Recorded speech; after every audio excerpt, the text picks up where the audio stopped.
continuar estudiando este tema que hemos estado desarrollando, que es muy importante para nuestro conocimiento. Y hoy vamos a hablar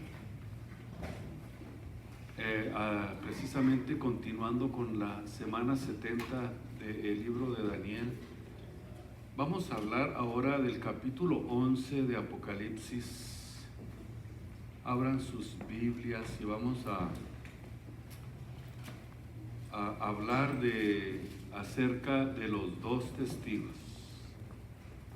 En este capítulo 11, precisamente donde habla de este acontecimiento, los dos testigos. Vamos a leer solamente por lo pronto 3 versículos de este capítulo 11. Del versículo 1 al versículo 3 vamos a leer. Y me fue dada una caña semejante a una vara, y se me dijo: levántate y mide el templo de Dios y el altar y a los que adoran en él.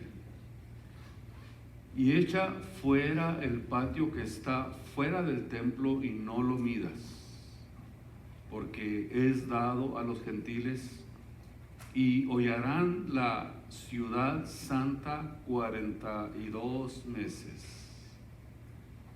Hollarán la ciudad de Jerusalén 42 meses, y daré a mis 2 testigos, y ellos profetizarán por 1260 días, vestidos de cilicio o de saco y cilicio. Estos son las 2 olivas y los 2 candeleros que están delante del Dios de la tierra. Pueden tomar sus asientos y vamos a hablar acerca de este acontecimiento que también, por supuesto, está dentro de lo que es la semana 70 del libro de Daniel. Estos 2 personajes o estos 2 individuos que son investidos por Dios de poder y de autoridad especiales en ese tiempo. La razón por la que están investidos de ese poder y de esa autoridad especial es porque dice la Biblia que cuando alguien los quisiera dañar, dice que sale fuego de su boca y devora a todos sus enemigos. Y si alguno les quisiere hacer daño, es necesario que esa o tal fulano o tal situación, tal persona sea muerto. Y tienen, de acuerdo a la Biblia, poder y potestad para poder cerrar aún hasta el cielo para que no llueva en lo que es el tiempo de su profecía, que son 1260 días, 42 meses, 3 años y medio. Por esa razón es que están investidos de esa autoridad y poder especiales para predicar un mensaje a Israel de juicio y de salvación durante la segunda mitad de la semana 70 profética del libro de Daniel. Escuchen, la segunda mitad, o sea, en la recta final, en los últimos 3 años y medio de la semana 70 de Daniel. En el Antiguo Testamento se requería, como siempre, 2 o 3 testigos para confirmar el testimonio. Por ejemplo, en Deuteronomio capítulo 17, versículo 6, vemos un ejemplo como un solo testigo no era válido. Y si lo pudiéramos confirmar también en el capítulo 19, 15 de Deuteronomio, dice que no solamente se confirmaba el testimonio con 2 testigos o más, pero que un solo testigo, eso no era, de acuerdo a la ley de Moisés, no era válido, con un solo testigo. Entonces, estos 2 profetas, de acuerdo a la Biblia, serán la culminación del testimonio de Dios a Israel. Escuchen, porque esto es muy importante que nosotros lo entendamos, porque estamos hablando ya de la etapa de la segunda mitad, cuando el anticristo se manifiesta, de acuerdo a lo que profetizó Daniel en Daniel 9:27, acerca de lo que dijo Jesús en Mateo 24:15 y lo que el apóstol Pablo habla en 2 de Tesalonicenses capítulo 2, del versículo 3 al 5 más o menos hacia adelante. Estos 3 personajes, y también unidos al apóstol Juan, hablan precisamente de esa abominación desoladora que fue profetizada por Daniel profeta y que fue por Jesús también mencionada, y de acuerdo a lo que Daniel dijo que sería a la mitad de la semana cuando vendría esta abominación desoladora. Y precisamente a partir de esa recta final de la última mitad de la semana 70 es cuando aparecen estos 2 testigos de acuerdo a la Biblia, y serán la culminación del testimonio de Dios a Israel por medio de un mensaje contundente sobre el juicio divino y sobre también la oferta de un ofrecimiento gratuito del Evangelio a todos aquellos que se arrepientan y puedan en esa recta final creer en el Mesías. De acuerdo a lo que el apóstol Pablo escribió en Romanos capítulos 9, 10 y 11, es una etapa donde Dios va a tratar exclusivamente con el pueblo de Israel, llamado en la Biblia, en Jeremías 37, la angustia de Jacob. O también lo que dijo Daniel en su profecía, que 70 semanas estaban determinadas sobre el pueblo de Israel y sobre la ciudad de Jerusalén. La razón es para que, de acuerdo al libro de los Romanos capítulo 11, para que pueda llegar el tiempo de la salvación para el pueblo de Israel. Porque de acuerdo a la Biblia, hasta ahorita Dios no está tratando con el pueblo de Israel, porque de acuerdo a lo que sucedió cuando lo crucificaron, Israel rechazó a Jesús. Quiero decirles también que la Biblia, y esto es muy importante que ustedes lo vayan analizando conmigo para que ustedes tengan una idea de lo que les quiero decir. La Biblia no revela quiénes son. La Biblia dice que se parecen y no revela, de acuerdo a lo que se entiende de la Biblia, no revela sus nombres, ni tampoco revela la identidad de estos dos personajes o de estos 2 testigos. Solo nos dice que profetizan, que son fieles a Dios, que dan testimonio por 3 años y medio. Pero vamos a ver a través de la Biblia si podemos identificarlos a través de esta enseñanza. La Biblia no da sus nombres, no dice quiénes son, pero la Biblia sí da muchas pistas acerca de estos 2 personajes o acerca de estos 2 testigos. Estos 1260 días en que van a profetizar, lo repito, se refiere a la última mitad de la semana 70 del libro de Daniel. Lo podemos ver en Apocalipsis capítulo 12, versículo 6. ¿Qué dice Apocalipsis 12, 6? Que precisamente la huida de Israel al desierto, que es mencionada como una mujer, dice que esta huida al desierto, donde tendrá, dice la Biblia, lugar aparejado de Dios para que ahí se mantenga, escuchen ustedes, 1260 días.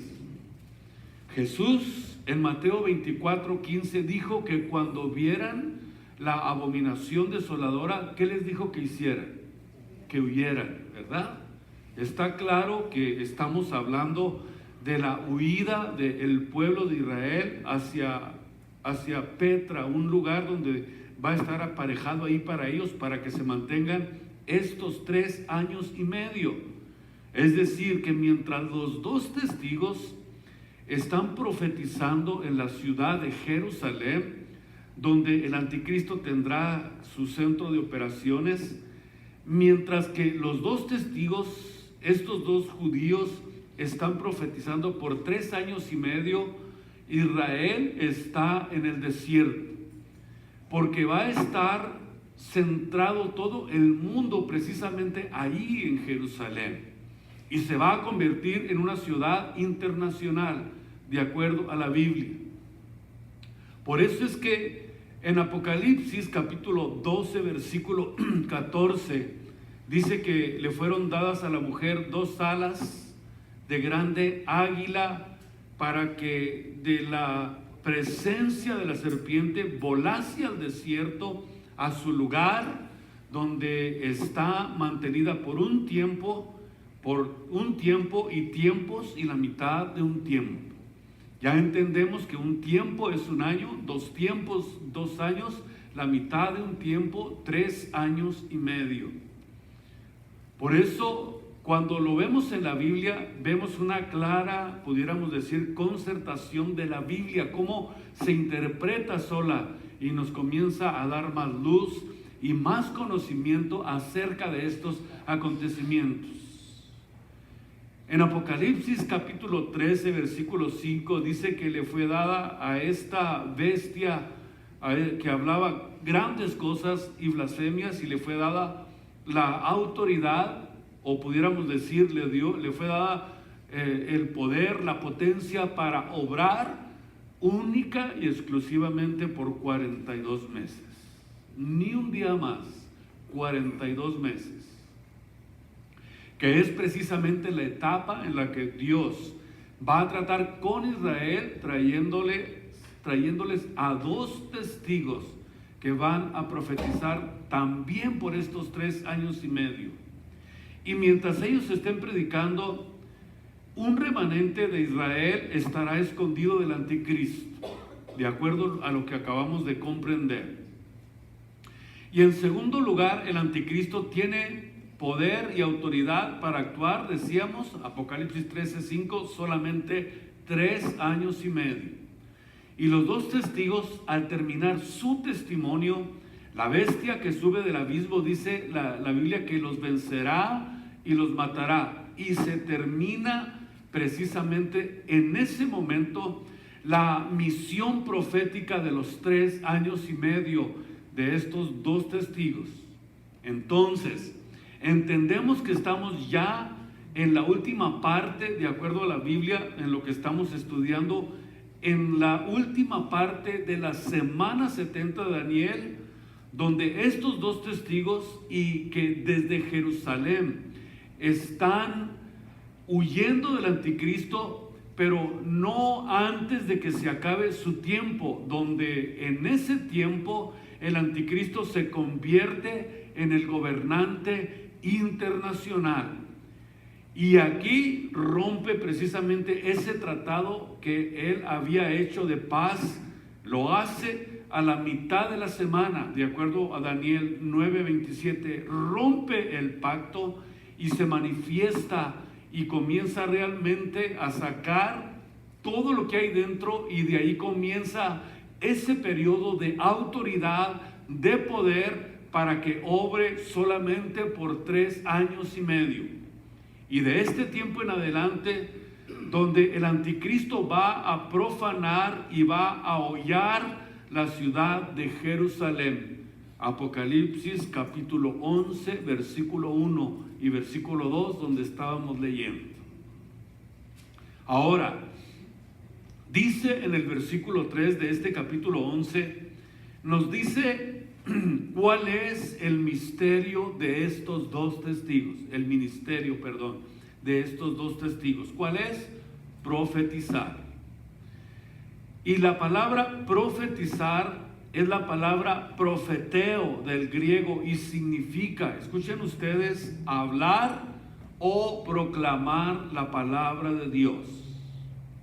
Y ellos, de acuerdo a la Biblia, van a proclamar al mundo que todos los acontecimientos ocurridos durante las trompetas o durante las plagas van a comenzar a profetizar y van a comenzar a hablar que se trata de los juicios de Dios, y de esta forma van a advertirle al mundo entero que los juicios finales de Dios van a ser seguidos después de que termine absolutamente todos los juicios aquí en la tierra, van a ser seguidos por el infierno eterno. Pero que al mismo tiempo Dios está llamando todavía al mundo al arrepentimiento y específicamente al pueblo de Israel. Y dice la Biblia que estarán vestidos de cilicio o de sacos de cilicio. Esta vestimenta eran unas ropas muy pesadas que se hacían de la piel de los camellos y simbolizan en la Biblia el cilicio. O esto significa aprobio, significa aflicción, significa humillación, significa lamento y dolor. Fíjense ustedes lo interesante de esto. Todo esto es lo que realmente simboliza el hecho de que ellos estén vestidos de cilicio. Están vestidos de cilicio porque están profetizando precisamente acerca de que el tiempo del fin ya está a las puertas y que ya comenzaron los juicios de Dios, y comienzan a advertir al mundo que es el tiempo de escuchar este llamado, porque es la última llamada que Dios hace al mundo a través de estos dos testigos al arrepentimiento. Por eso encontramos que este simbolismo realmente de lo que la Biblia habla acerca de sus vestimentas es precisamente el aprobio, la aflicción, la humillación, el lamento, el dolor. Y dice en el Salmo capítulo 35, versículo 13, quiero que ustedes vayan conmigo a esta porción, Salmo versículo 35, versículo 13, como por mi compañero, como por mi hermano andaba, como el que trae luto, por madre enlutado me humillaba. Escuchen ustedes, aquí habla de una actitud de humillación, de cilicio, de aprobio, de lamento y de dolor, que es precisamente lo que significan las vestiduras de estos dos testigos. Y vean ustedes que se van a vestir exactamente igual como hace ya más de 2000 años antes, cuando los profetas hebreos enviados por Dios se vistieron en el Antiguo Testamento, y lo van a hacer para expresar la aflicción y el dolor del corazón de Dios, porque aquí encontramos el dolor, la aflicción de Dios al saber que nuestro Dios tiene que juzgar tan severamente al mundo. No puede ser de otra manera. Dios tiene que juzgar el pecado y tiene que actuar, y Dios, al saber esto, que nuestro Dios tiene que juzgar tan severamente al mundo irredento y que no quieren arrepentimiento, imagínense ustedes el pesar y el dolor de Dios de mirar un mundo irredento y que no quiere el arrepentimiento. Por eso Dios tiene que juzgar el pecado. ¿Por qué? Porque en realidad no existe un arrepentimiento en el mundo. El mundo, de acuerdo a la Biblia, dice que va de mal en peor, va en un desarrollo la maldad, de tal manera que es probable que todos aquellos a los que Dios ha llamado y que Dios ha escogido, si no se cuidan, si no se guardan, el amor de muchos se resfriará y la caridad de muchos va a comenzar a desaparecer de la vida de los cristianos.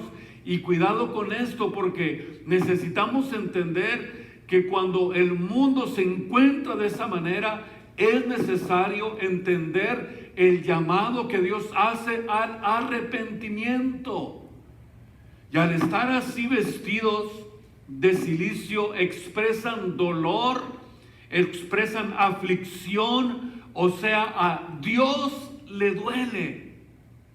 Dios sufre cuando Él tiene que castigar y cuando tiene que disciplinar a alguien que necesita ser disciplinado. Imagínense ustedes la actitud de Dios hacia el mundo. Díganme ustedes si realmente Dios no se ha interesado por nosotros, si realmente Dios no nos ha mostrado su amor. Y cuando nosotros hacemos un análisis, nos damos cuenta que lo que Jesús hizo realmente en la cruz del Calvario fue mostrar ese amor de Dios que no se puede comparar con ningún otro amor, porque dice la Biblia que de tal manera amó Dios al mundo. Eso significa que Él puso su amor, su pasión, puso su parte, vino, derramó su sangre para que a través de ese derramamiento de sangre el hombre pudiera tener la libertad de salir del pecado, de la inmundicia, del mundo de maldad y de pecado en que se encuentra sumido el mundo. O sea, no hay excusa. Dios ya hizo lo que tenía que hacer. Pero sin embargo, notamos aquí que en la recta final Dios todavía está obrando con amor y con misericordia y haciendo un llamado al arrepentimiento. Así es. Pero escuchen ustedes, a pesar del dolor de Dios y entender que Él tiene que juzgar el pecado y que tiene que castigar y que tiene que disciplinar, pero nunca de los nunca Dios castigará sin antes habernos hablado de su amor y de su misericordia. Nunca de los nunca. Dios expresó su amor y su misericordia en la cruz del Calvario. Dios, al venir a hacerse carne, tomando forma de siervo, hecho semejante a los hombres, participar, de acuerdo a Hebreos 2:14, de carne de pecado, para que a través de esa forma pudiera llevarse a cabo la redención del pecado, la remisión del pecado para todo aquel que crea en Él. Eso significa que ahí es donde Dios nos está demostrando su amor y su misericordia. De tal manera nos amó que vino a esta tierra tomando forma de siervo, hecho semejante a nosotros, y estando en esta condición de hombre, se humilló hasta la muerte y muerte de cruz. Dios no pudiera juzgar sin antes haber demostrado que nos ama, sin antes haber demostrado que se interesa por el mundo, que se interesa por el irredento, que se interesa por aquel que le está sirviendo, que se interesa por aquel que está sirviéndole con todo su corazón. Dios no va a castigar sin antes mostrar todo lo que Él ha mostrado en la cruz del Calvario a nuestro favor. Todo esto fue expresado en la cruz del Calvario. Y a muchos Dios les ha hablado de acuerdo a lo que la Biblia enseña 2 o 3 veces. Sin embargo, a pesar de que te ha dicho 2 o 3 veces, detente, no has querido escuchar. No has querido oírlo. Pero su misericordia va a terminar y entonces va a tener que venir el juicio de Dios, porque está establecido a los hombres que mueran una vez y después juicio. Ya no existe ninguna segunda oportunidad después de partir de esta tierra. Dios tiene que juzgar el pecado. Y en aquel día muchos se van a lamentar. Y a lo mejor van a decir: Dios mío, ¿por qué no te hice caso? Escuchen ustedes lo que escribió el proverbista en el capítulo 1 del libro de los Proverbios. Del versículo 24 en adelante, Proverbios capítulo 1. Por cuanto llamé, vean ustedes, llamé, Dios de alguna forma llama al hombre, y no quisisteis. Extendí mi mano y no hubo quien escuchase. Antes desechasteis todo consejo mío y mi reprensión no quisiste. Escuchen, también dice Dios, versículo 26, yo me reiré. Qué impresionante. También yo me reiré en vuestra calamidad y me burlaré cuando os viniere lo que teméis. Cuando viniere como una destrucción lo que teméis y vuestra calamidad llegare como un torbellino, cuando sobre vosotros viniere tribulación y angustia, entonces me llamarán y no responderé. Buscarme han de mañana y no me hallarán, por cuanto aborrecieron la sabiduría y no escogieron el temor a Dios. Cuando existe este tipo de actitud, escuchen ustedes, quiere decir que el tiempo de la misericordia se ha terminado. Pero Dios, nuevamente se lo repito, Dios no nos va a juzgar, ni tampoco va a enviar juicios sobre nosotros si antes no nos hubiera demostrado su amor, su bondad y su misericordia. En el libro de los Romanos capítulo 2, versículo 2, comienza a escribir el apóstol Pablo: mas sabemos que el juicio de Dios es según verdad contra los que hacen tales cosas. ¿Y piensas esto, oh hombre, que juzgas a los que tales cosas hacen, a los que hacen tales cosas y hacen las mismas cosas que ellos hacen? ¿Crees que tú escaparás del juicio de Dios? ¿O menospreciáis las riquezas de su benignidad y paciencia y longanimidad, ignorando que su benignidad te guía al arrepentimiento? Mas, versículo 5, por tu dureza y por tu corazón no arrepentido, la falta de arrepentimiento, dice, atesoras para ti mismo ira, para el día de la ira y de la manifestación del justo juicio de Dios, el cual pagará a cada uno según fueren sus obras. O sea, no es según Dios, sino según la forma en que nosotros hayamos actuado con Dios. Pero gloria, honra e inmortalidad, dice el versículo 7, a los que hacen lo correcto, lo que la Biblia nos enseña. Yo prefiero lo correcto, estoy haciendo todo lo posible por obedecer lo que la Biblia enseña, lo que la palabra de Dios nos dice. En el capítulo 11, regresamos al libro de Apocalipsis,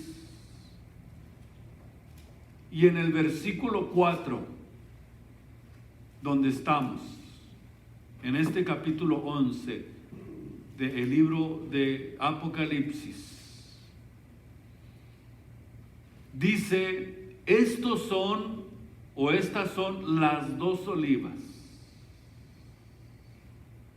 y los 2 candeleros que están delante del Dios de la tierra. Ahora, ¿quiénes son realmente estos 2 testigos? Quizás surge esta pregunta porque queremos entender y conocer realmente cuál es la misión o cuál es el ministerio que ellos van a desarrollar aquí en la tierra.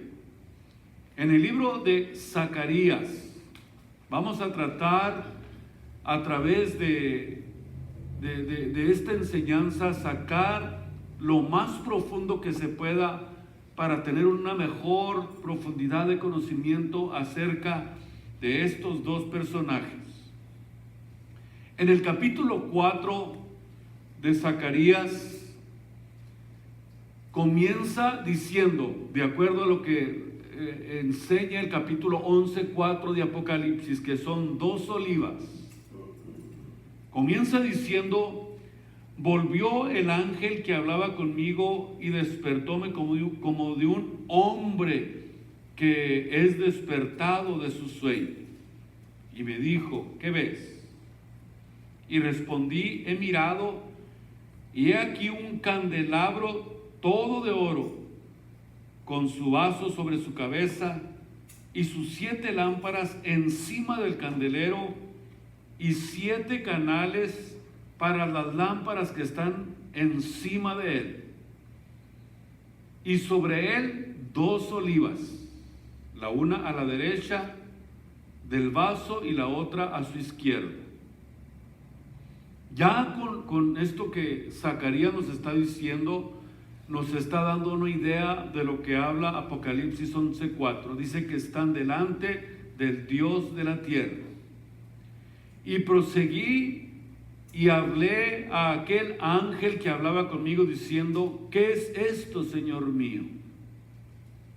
Y la respuesta la comenzamos a leer hasta el versículo 11, donde dice: habla más y dile qué significan estas 2 olivas a la derecha del candelero y a su izquierda. Hablé aún de nuevo y díjele: ¿qué significan las 2 ramas de olivas que por medio de 2 tubos de oro vierten de sí aceite como oro? Y respondióme diciendo: ¿no sabes qué es esto? Y dije: Señor mío, no.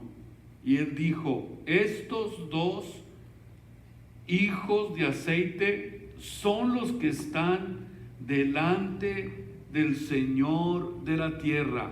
¿Ya escucharon ustedes la combinación, o pudiéramos decir perfecta, que existe entre Apocalipsis 11:4 y lo que está hablando el profeta Zacarías? Zacarías ve un depósito de aceite y debajo del depósito de aceite un candelabro, y junto al candelabro tenemos 2 olivas, uno a su derecha y otro a la izquierda. Dichos olivos, de acuerdo a lo que habla Zacarías, tenían la virtud de verter aceite como oro por medio de 2 tubos de oro que iban conectados al candelabro. Y en esta visión, en resumen, el aceite está alimentando las lámparas para que den luz. En otras palabras, estos 2 testigos van a tener la autoridad y el poder de Dios para obrar, no por sí solos, sino por el poder de Dios. Como lo que sucede, por ejemplo, con las 10 vírgenes, que 5 estaban realmente conectadas al candelabro, que es de donde procede el aceite, de donde nosotros estamos embebiéndonos, de donde nosotros estamos siendo alimentados para poder estar fuertes. 5 de ellas estaban desconectadas y 5 de ellas sí estaban en una perfecta conexión recibiendo la unción del aceite que estaban recibiendo. 5 tenían aceite, 5 no tenían aceite. Ahora, ¿por qué estaban ellas recibiendo? Porque estaban conectadas al olivo. Y el olivo es el símbolo del Espíritu Santo. Y 5 se quedaron, pero se quedaron con todo y a pesar de haber tenido las lámparas. En otras palabras, con el simple hecho de tener conocimiento, en el simple hecho de conocer y de entender muchas cosas que la Biblia enseña, no es suficiente. Necesitamos tener una conexión espiritual con Jesucristo para poder estar fuertes y firmes. No podemos actuar por nosotros mismos. Sin Cristo nada vamos a poder hacer.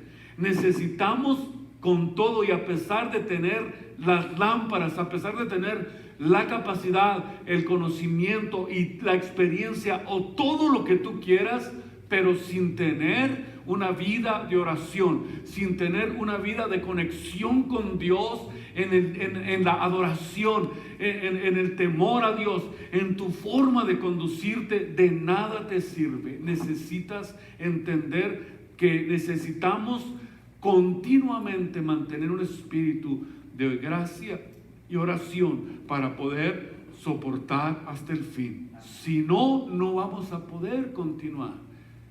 Nos vamos a resfriar o nos vamos a cansar a la mitad del camino y vamos a comenzar a creer que ya no es necesario tanto ser tan fanático para poder servir a Dios, y comienza nuestra mente y nuestros sentimientos y todo lo que nosotros somos y nuestros sentidos comienzan a engañarnos y comenzamos a apartarnos repentinamente de la presencia de Dios en nuestras vidas privadas y en nuestras vidas espirituales.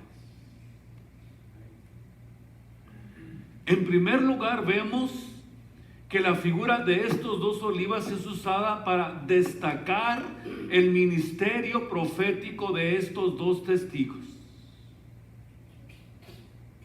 ¿Qué es lo que esto realmente significa? Que en la etapa en la que nosotros estamos viviendo, la gente no quiere oír de profecía, no le interesa la profecía. Y para poder nosotros tener las noticias más relevantes, las noticias más cercanas de lo que está pasando en el mundo espiritual, necesitamos tener nosotros revelación profética, necesitamos estudiar las profecías para poder estar al día y estar mirando lo que está sucediendo en nuestro alrededor y comenzar a ver con nuestros propios ojos que las profecías de los patriarcas y de los profetas del Antiguo Testamento se están cumpliendo delante de nuestros ojos. Así que necesitamos entender el ministerio profético de estos 2 testigos. Por eso es que sin el aceite no podemos, símbolo del Espíritu Santo, no podemos profetizar, no podemos hablar, no podemos anunciar, no podemos decirle al mundo que algo viene a esta tierra, porque no tenemos el espíritu de profecía, porque profetizar es anunciar o declarar la palabra de Dios. Y la guardamos para nosotros nada más. No hablamos. Porque esta, dice el apóstol Pedro, que esta es la palabra profética más segura, más permanente, dice, a la cual debemos de estar atentos como una antorcha que alumbra en lugar oscuro hasta que el día esclarezca y el lucero de la mañana nazca en nuestros corazones. Pero es la palabra profética la que nos va a mantener alertas y cuidadosos para poder estar firmes hasta el día de la venida de nuestro Señor Jesucristo. ¿Por qué? Porque ya está escrito lo que Dios quiere que nosotros profeticemos. No necesitamos sueños ni visiones, no necesitamos empezar a decir que va a caer oro del cielo o semejantes cosas. No, tenemos la palabra profética más permanente y más segura. La tienes a tu alcance, la tienes en tus manos. estos dos testigos es interesante, por eso les digo que es muy importante la palabra profética.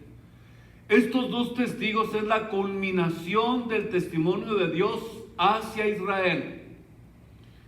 Y la predicación de ambos testigos será la chispa que va a encender un avivamiento, tal como sucedió con la intervención de Josué en Zorobabel. Si ustedes leen Zacarías 4, se van a dar cuenta de lo que les estoy diciendo. Esto que sucedió precisamente con la intervención de Josué y Zorobabel en Israel, sucedió tras el cautiverio en Babilonia.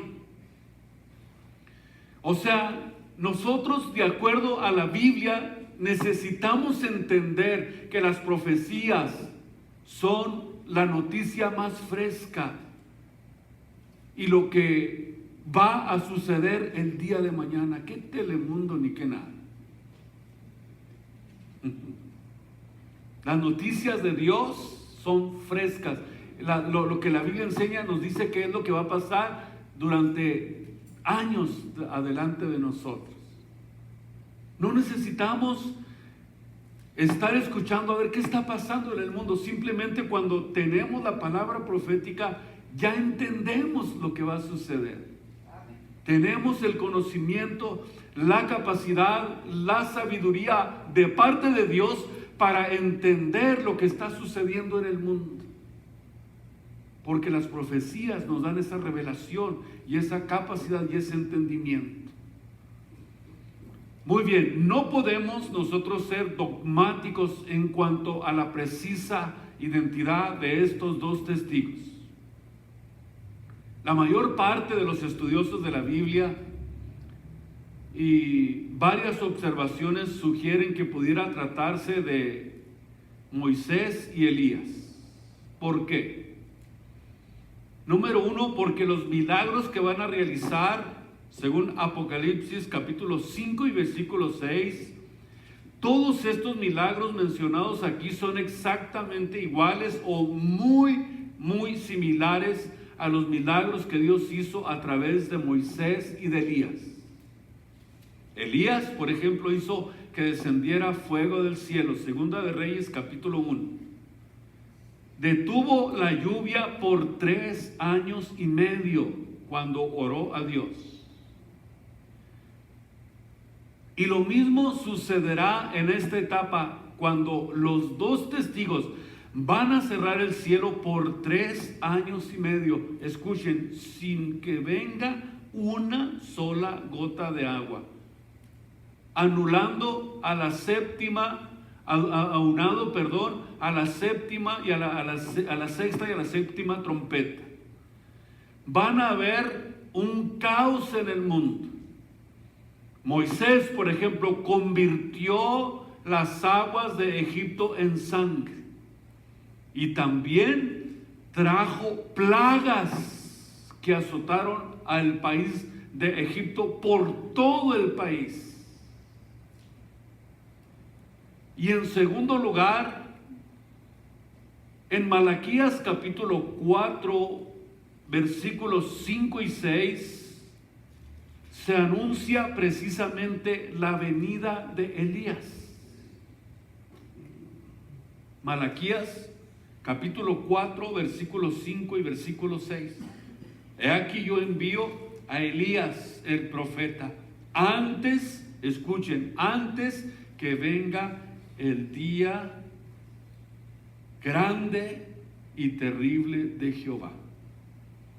Y escuchen la misión. ¿Cuál es la misión? Él convertirá el corazón de los padres a los hijos. O sea que la misión es el mensaje profético para el pueblo de Israel, para que puedan recibir al Mesías. Es algo que los judíos conocen y entienden, que Elías tiene que venir.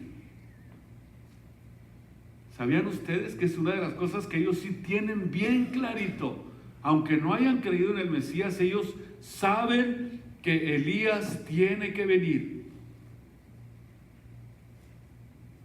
Y esto va a llegar precisamente antes de la destrucción por completo de todo lo que tiene que ver con el sistema de la tierra. Aquí hay una profecía que no se ha cumplido todavía. ¿Por qué razón entendemos que los judíos tienen en su mente claramente que Elías tiene que venir? Porque eso fue lo que ellos pensaron que sucedió cuando vino ¿quién? Juan el Bautista. Fíjense qué interesante. Y algunos creyeron, o aún algunos enseñan que Juan Bautista era Elías, pero él mismo lo aclaró cuando dijo: yo no soy Elías. Juan 1:21. O sea que el mismo Juan Bautista lo aclaró y lo dijo. Pero ¿por qué pensaban que era Elías? Porque de acuerdo a Lucas 1:17, Juan vendría delante del Señor con el espíritu de Elías. O sea, tenían el mismo espíritu, la misma capacidad para profetizar, la misma capacidad para hablar, la misma capacidad para desarrollar ese don especial de la profecía, de hablar y de hablar la palabra de Dios. Por eso pensaban que era Elías, pero de acuerdo a lo que vemos aquí en la Biblia, es la razón por la que él tuvo que aclararlo. Dinos, ¿eres tú Elías? No, yo no soy Elías, pero traía el espíritu de Elías, al igual que su siervo. ¿Se acuerdan ustedes que se llamaba cómo? Eliseo.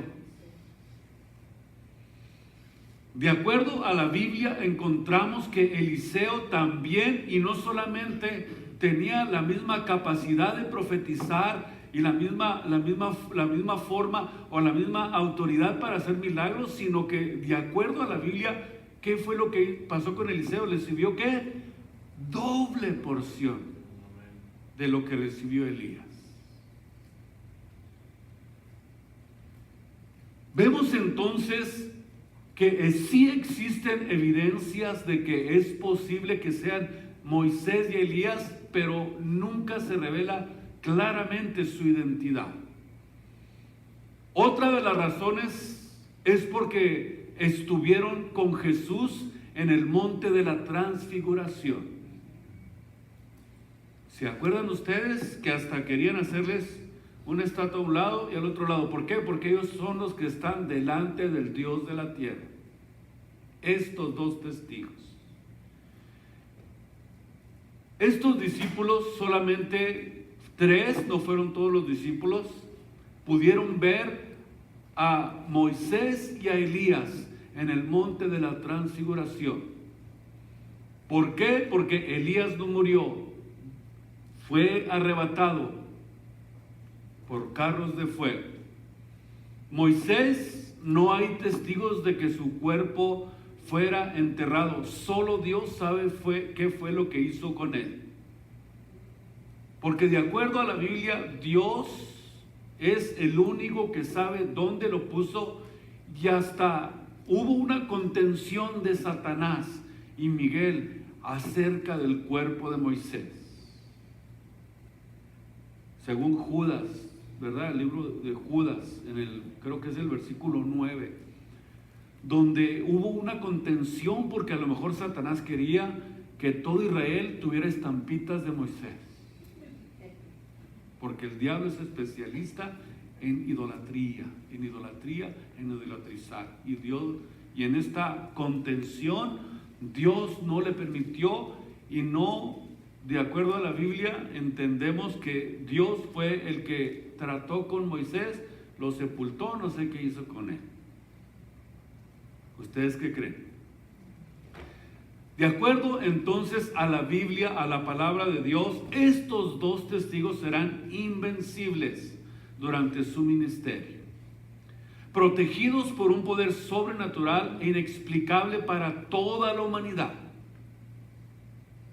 Esto lo encontramos en los versículos 5 y 6. Por ejemplo, en el capítulo 11, versículo 6, encontramos que estos tienen poder. Y es la palabra exousia, que también tiene dos significados más, que es la palabra dunamis y kratos del griego. Y la palabra dunamis es el poder del Espíritu Santo en nuestra vida. Cuando la Biblia dice en Hechos capítulo 1, recibiréis poder, es el poder que nosotros recibimos para que podamos defendernos en nuestra vida diaria de las acechanzas del enemigo. Escuchen, esto es muy interesante que lo podamos comprender. Cuando Jesús dijo, recibiréis poder, dunamis, ese poder es para resistir hasta el final. Es el poder para que no nos acobardemos. Es el poder para no echarnos para atrás y nunca negar a nuestro Señor y Salvador Jesucristo. De acuerdo a lo que el apóstol Pablo escribió, dice que no es un espíritu de cobardía, sino de poder y de dominio propio. Este es el poder dunamis. Por eso, cuando entendemos esto, entendemos que nosotros somos templo del Espíritu Santo, pero el Espíritu Santo no está aquí simplemente por estar, sino que está en nosotros para que nosotros aprendamos a pelear la buena batalla y a defendernos. Escuchen ustedes, tenemos la capacidad para defendernos de las acechanzas del diablo. Jesús por eso dijo, y recibiréis poder, y dijo también que nos daba potestad, escuchen ustedes, de hollar sobre serpientes, sobre escorpiones y sobre toda cosa del diablo, y dijo, nada les va a poder dañar. ¿Ya lo entendieron mejor? Esto es importante que nosotros como hijos de Dios lo comprendamos bien y nos demos cuenta que este poder se nos fue dado, se nos fue delegado para que nosotros podamos soportar, para no acobardarnos, para no echarnos para atrás, para resistir, para pelear la buena batalla y que podamos salir triunfantes el día en que Cristo aparezca por su iglesia en las nubes de su gloria y podamos realmente irnos con Él en el arrebatamiento. Por el poder de su Espíritu Santo, dice Romanos 8:11, que mora en nosotros. No es un poder que viene de afuera hacia adentro, sino que es un poder que está de adentro hacia afuera. Por eso Jesús dijo, no se turbe nuestro corazón ni tenga miedo.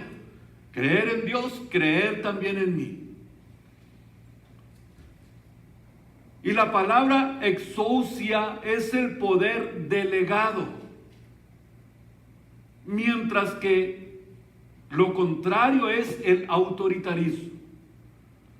El autoritarismo, pudiéramos decir, es lo opuesto al poder delegado. El autoritarismo corrompe.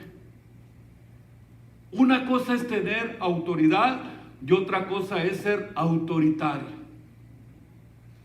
Y me tienes que respetar porque yo soy aquí la autoridad. Y aquí nomás mis chicharrones truenan. Eso es autoritarismo, no es autoridad.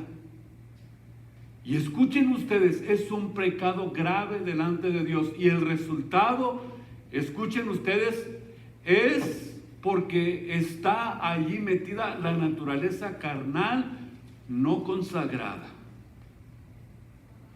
No consagrada al Espíritu Santo. Es un poder delegado, es un poder prestado que Dios nos da. Escuchen ustedes como lo hace con los dos testigos para cerrar el cielo por 3 años y medio, para que no haga agua sobre la tierra, para convertir el agua en sangre, para que haya plagas. Y dice la Biblia que si alguien les quiere hacer daño, fuego sale de ellos y consume y devora a sus enemigos. O sea, les da este poder delegado sobrenatural de Dios, porque lo van a necesitar para el desarrollo de sus ministerios aquí en la tierra. Por causa de la maldad satánica tan fuerte y tan terrible, de la cual estarán rodeados. Todo el mundo dice que los va a odiar.